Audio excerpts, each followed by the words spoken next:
ചേച്ചി ഞാൻ രാവിലെ നോക്കുമ്പോ 66 കിലോ, വൈകിട്ട് നോക്കുമ്പോ 68 കിലോ. അതെന്താ അങ്ങനെ?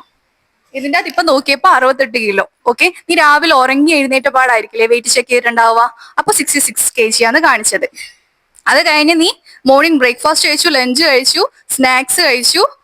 എന്നിട്ട് ഇവിടെ ജിമ്മിൽ വന്നപ്പോ നിനക്ക് എത്ര വെയിറ്റ് കണ്ടത്? 68 kg. ആ കഴിച്ച ഫുഡൊക്കെ എങ്ങോട്ടാ പോയത്? ഇങ്ങോട്ടേക്കല്ലേ പോയത്? നിന്റെ ഉള്ളിലല്ലേ എത്തിയത്? അപ്പൊ ആ വെയിറ്റ് എന്തായാലും മെഷീനിൽ കാണിക്കല്ലോ, ഇല്ല? വർക്കൗട്ട് ചെയ്ത് കഴിഞ്ഞപ്പോ 67 കാണിക്കുന്നു.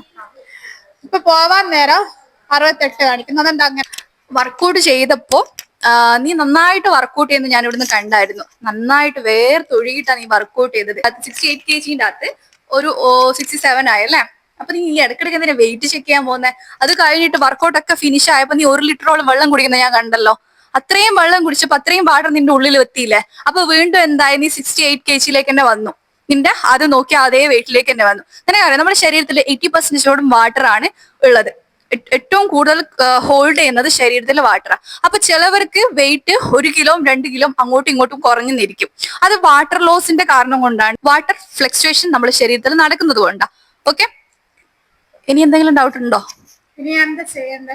ഒന്നും ചെയ്യണ്ട. പോകുമ്പോ ഈ വെയിറ്റ് മെഷീൻ എടുത്തിട്ട് പോക്കോ. ഇനി ഇത് ഇവിടെ വേണ്ട. ഈ ഇടയ്ക്കിടയ്ക്ക് ഇതിന്റെ മുകളിൽ കയറി നോക്കുന്നതാണ് ഏറ്റവും വലിയ പ്രശ്നം. ഡെയിലി വർക്കൗട്ട് ചെയ്യും മുന്നേ വർക്കൗട്ട് കഴിഞ്ഞാലും ഈ വെയിറ്റ് മെഷീൻ്റെ അകത്ത് കയറിയിട്ട് ചെക്ക് ചെയ്തോണ്ടേ ഇരിക്കണം. ഇനി 1 മാസം ആവാണ്ട് ആരും വെയിറ്റ് ചെക്ക് ചെയ്യണ്ട. ഓക്കെ.